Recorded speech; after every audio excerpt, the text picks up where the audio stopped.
Pagsubok lang yan. A faith that cannot be tested can never be trusted. Ang taong sumasampalataya, hindi mapapahiya. Kapag kumilos ang Diyos because of our faith, it is always more than what we expect. Kamusta na po kayo? Kamusta na po ang pananampalataya natin? Matibay po ba? Sigurado po ba tayo?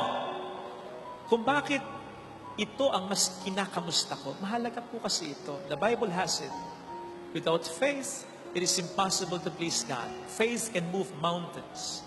Kaya ang pananampalataya talaga ang po pwedeng magbigay sa atin ng buhay na walang hanggan at po pwede ring magsalba sa atin sa anumang gabuntok na problema sa mundong ito na po pwede natin maranasan. Ganon kahalaga ang pananampalataya. Kaya dapat, matibay yan.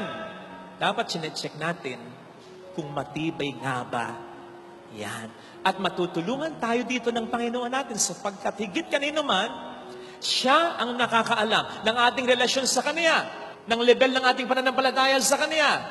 Matthew 15:28. Ang sabi niya sa isang babae, "Woman, great is your faith." Ang sabi niya kay Pedro, "Pedro, maliit ang pananampalataya mo." So si Kristo ang po pwedeng mag-reveal sa atin nito. Sa paanong paraan? Sa pamamagitan ng pag-test sa atin. Don't get it wrong. Unang-una, ano man ang ating gawin sa mundong ito, magpakabuti man tayo, talagang magkakaroon tayo ng mga problems na po pwedeng mga testings. And again, don't get it wrong. If the devil is trying to tempt us, God tests us. Anong pagkakaiba? Yung demonyo, gusto niya pabagsakin tayo. Ang Diyos, gusto niya mas tumibay pa ang pananampalataya natin sa Kanya.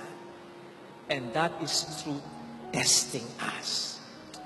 Sapagkat kapag tinetest tayo ng ating Panginoon, malalaman natin nasaan na tayo sa pananampalataya natin. Katulad kahapon, na-testing ako. Nag-init ang ulo sa isang worker natin dito. Ang matindi, matutulog na lang ako. Hapon ako nainis matutulog na lang ako. Inis pa rin ako. So nakita ninyo, nireveal sa akin ng Panginoon, Father Fidel, pasensya mo, ayusin mo. Kaya dapat wini-welcome din natin ito in such a way na wag tayong mag-lean sa temptation ng demonyo para pasamayin tayo, kundi mag-lean tayo sa testing ng Diyos para mas pabutihin. Ano ang diferensya sa akin? Paano ko ma-improve ito? At doon tayo tutulungan ng Panginoon natin. Merong nagsabi minsan, a faith that cannot be tested can never be trusted. Tandaan natin na anuman ang problemang maranasan natin, hindi yun ang the end. Marami pang mga problema. So dapat mas maging matibay ang pananampalataya natin. So i-check natin ang pananampalataya natin. Ang relasyon natin sa Diyos. Baka walang iniwan yan sa mga driver dyan o sa mga nagdadrive dyan. Na-drive lang ng drive. Alam mo na meron kang spare tire. Pero chinecheck mo ba? Baka minsan na-flatang ka only to find out yung spare tire mo. Flat din pala. Malambot din pala. Nalintik ka na. I-check natin ang pananampalataya natin. At sa diwang yan, makikooperate tayo sa testing na ginagawa ng Panginoon sa atin. Matutulungan tayo ng ating gospel reading. Sa ating gospel reading, tinesting ni Kristo si Philip and the rest of the disciples. Sa paanong paraan, lalagay sila sa isang sitwasyon na napakahirap. Ano ang challenge? Pakanin ang libu-libong mga tao. Ano ang naging response nila? Ang sabi ni Philip, kahit na po halagang 200 denaryo yung tinapay ang bilhin natin, hindi sasapat sa napakaraming tao yan kahit makakain sila ng tigkakaunti lang. Sabi ni St. Andrew, meron pong bata dito, may dalang 5 tinapay at 2 isda. Pero gaano na lang ito? Ngunit, gaano na lang ito sa ganyang karaming tao? Sa makatwid, nag-calculate agad sila. At sa kanilang calculation, ano ang naging resulta?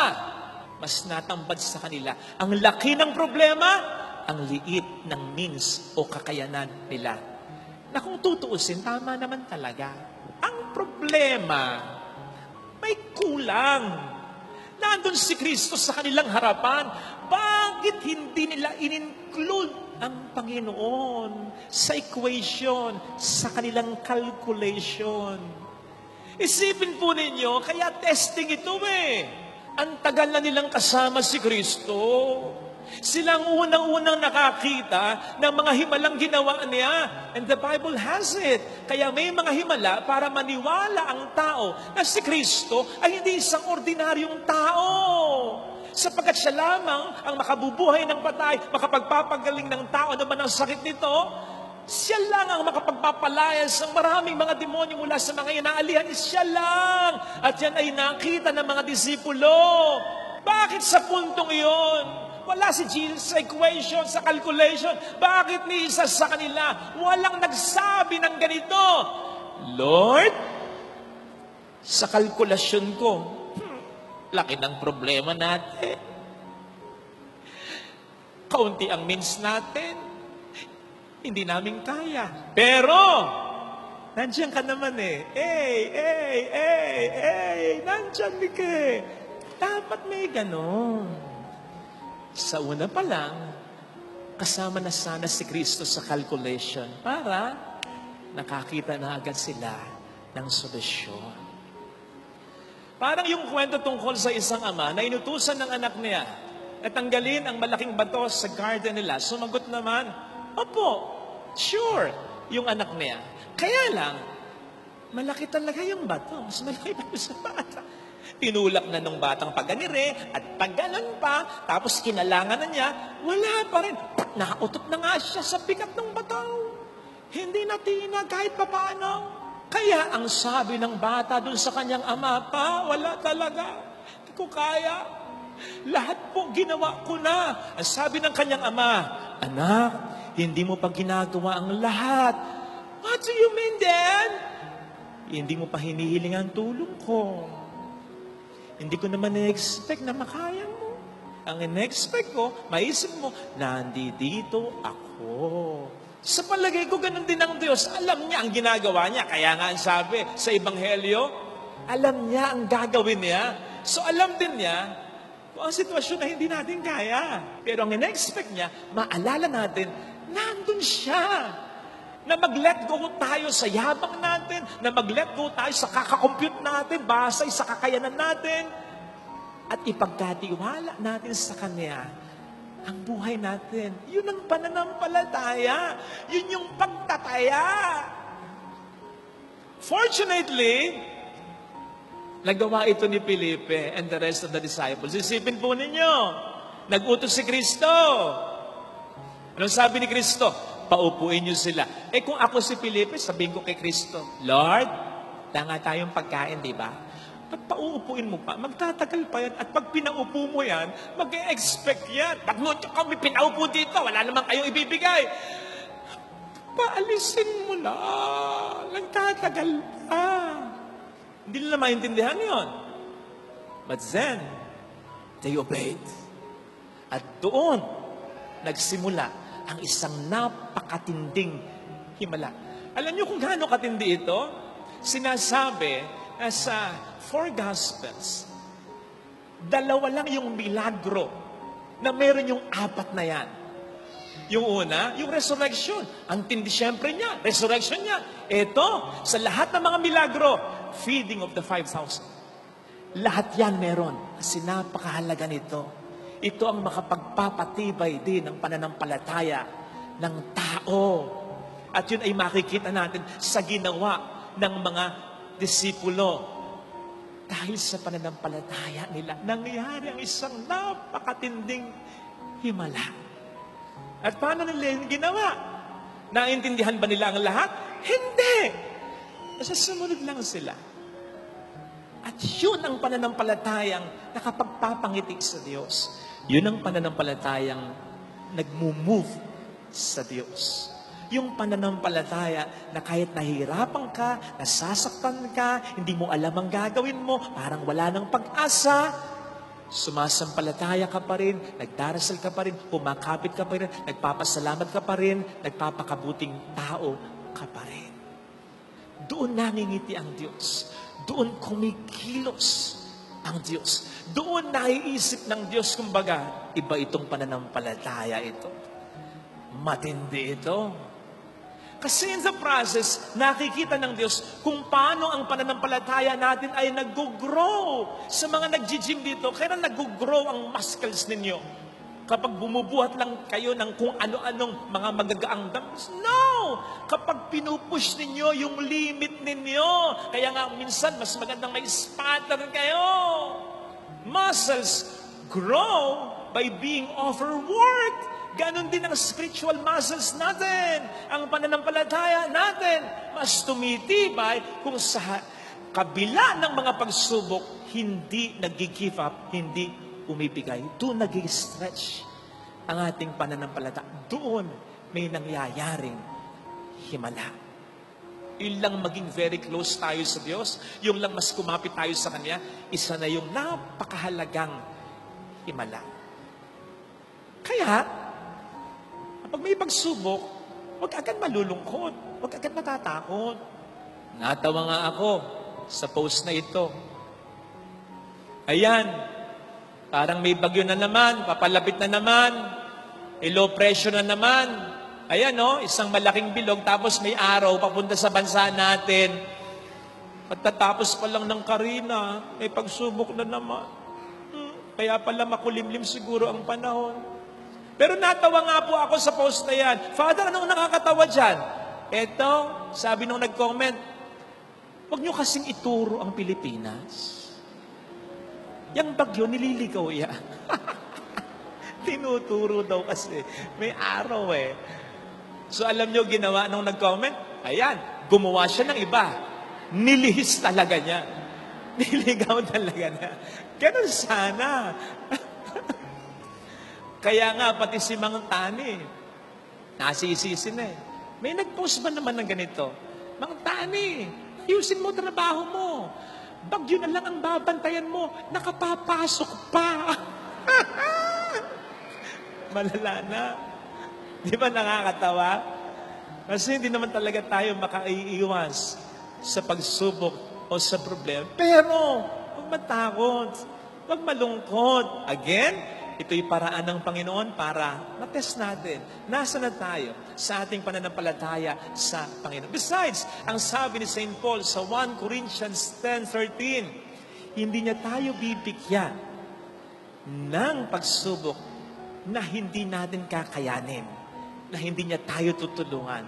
Ang sabi pa ni St. Paul sa Romans 10:11, those who trust in the Lord will not be put to shame. Ang taong sumasampalataya, hindi mapapahiya. Napahiya ba yung mga disciples? I can imagine them. Habang sinasabi nila sa mga tao, syempre, nagre-react yung, ba't pa kami uupo pa? Basta umupo kayo. Bakit nga? Basta. Hindi nila alam, pero may kutob silang may mangyayaring maganda eh. And Jesus saw that. That pleased Jesus. That moved Jesus. Una, yung kagutuman ng mga tao. Pangalawa, yung pananampalataya ng mga alagad. Bakit nila? Parang sinasabi ni Jesus. Si Philip, yung mga disciples, kahit hindi nila alam yung dahilan, ba't kung pinauupo yung mga tao, pinauupo pa rin nila. Napahiya ba sila? Hindi. Kumain ang libo. Ilan nga ba yung tao? 5,000. Pero lalaki lang yun. Hindi pa kasama yung mga babae doon. Pag sinama mo yung mga babae doon, hindi lang doble yun. Baka triple pa yun. Paano ko nalaman? Tanong niyo sa akin, paano? Nung nakaraang Miyerkules, bagyo, bumabagyo, kasagsagan ng bagyo, baha kahit saan. Nagkasal ako dito, tinuloy yung kasal. Ninong, wala. Ninang, kompleto. Nakagaon pa, may dangling-dangling pa. Sila-sila lang naman. O, diba? Ganyan kayong mga babae. Mas gala kayo kahit bumabagyo. Jojo. So, hindi lang yan. 5,000. Baka triple pa ang bilang. Kasama pang mga bata, di ba? Pero lahat sila, hindi lang pinakain. Binusog pa At may sobra pa. May pasyaron pa.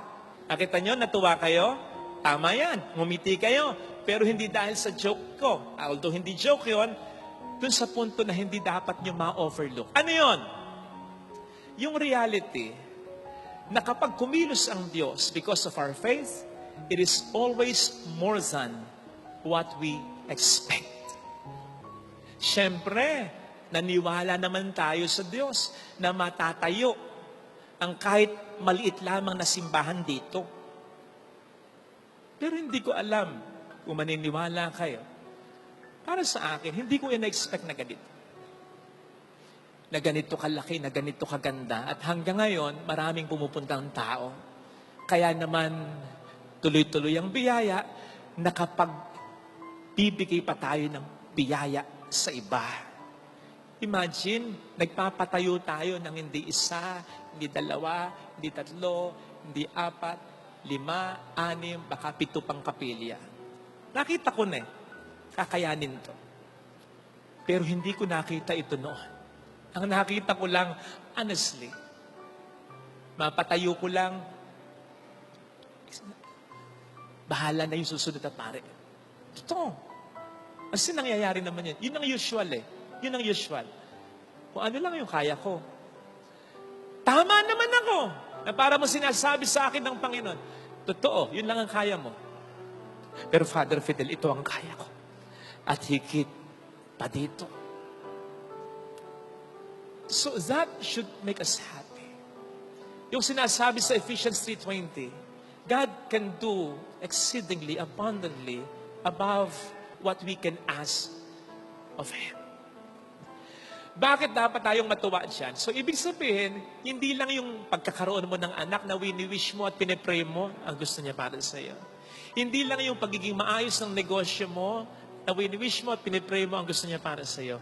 Hindi lang kung ano yung naiisip mo ngayon, na plano mo ngayon, ang naisip niya para sa iyo. So much so, na hindi man yan ang eksaktong maibigay sa iyo, I assure you, marami siyang magandang plano. Basta, sumampalataya ka. Kaya siguro, ang mga trials ginagamit din ng demonyo to discourage us kasi nakikita niya ang daming magandang plano ng Diyos para sa taong ito. Ibablock ko ito. I-discourage ko siya. I-disappoint ko siya. Papatayin ko siya sa kalungkutan, sa pag-alala. Labanan mo yan. Madalas, yung maraming mga blessings nasa kabila ng takot, pag-aalala at lungkot mo. Kaya nga sabi ng Panginoon, ilang beses yun, do not fear. Kasama mo ako. May maganda akong plano para sa iyo. Ito sana ang hilingin nating biyaya sa pagdiriwang na ito. Lalong-lalo na kung nalalagay o malagay tayo sa isang mahirap na sitwasyon, ha? Tandaan mong lagi yung expression na pagsubok lang yan. Ulitin nga po natin, pagsubok lang yan. Saan ba lang galing yan? Saan nga kaya lang galing yan? Invento lang ba yan? Ano? Hindi invento lang yan. Hindi expression lang yan. Makatotohanan yan. Kaya nga it holds water. Ibig sabihin, ginagamit mula noon hanggang ngayon at sa mga susunod pang panon. Pagsubok lang yan. Anong ibig sabihin ng expression na yan?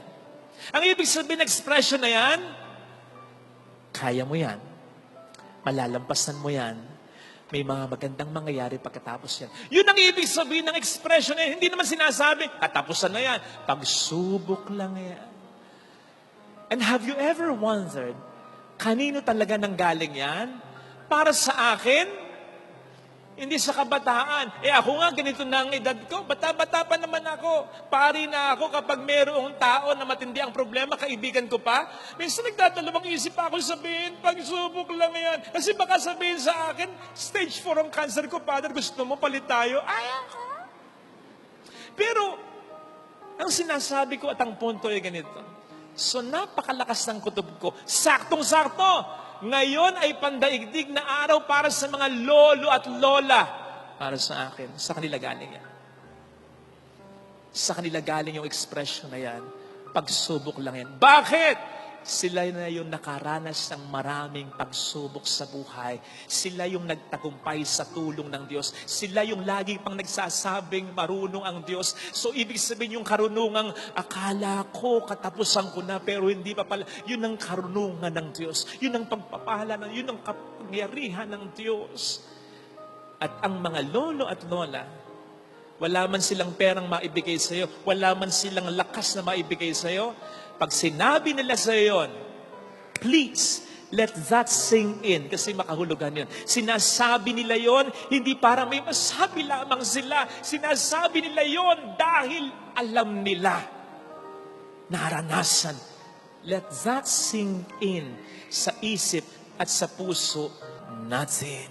And let me tell you, para sa akin, kahit sa isang taong nag-aagaw buhay, pwede mong ibulong yon. Ako, binubulong ko yon. Pagsubok lang yan.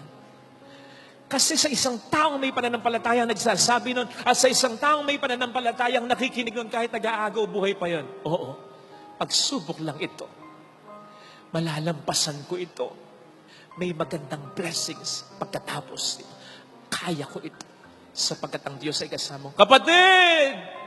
Kung sa isang taong nag-aagaw buhay, pwede mong ibulong yan. Sa'yo pa ba na malakas pa? Pagsubok lang yan. Paniwalaan din. Ito sanang hiling nating biyaya sa ating banal na pagdiriwang upang hindi natin ma-imbibe yung pero ni St. Andrew. Pero, gaano na lamang ang tinapay at islang ito sa napakalaking problemang yan? Perong negatibo. Sana ang pero natin sa buhay ay maging positibo. Napakalaki ng problema. Pero, kasama ko ang Diyos. Nagdarasal ako, nagsisimba ako, nagpapakabuting tao, sumasampalataya ako. Hindi ako ipapahiya ng Diyos. Amen.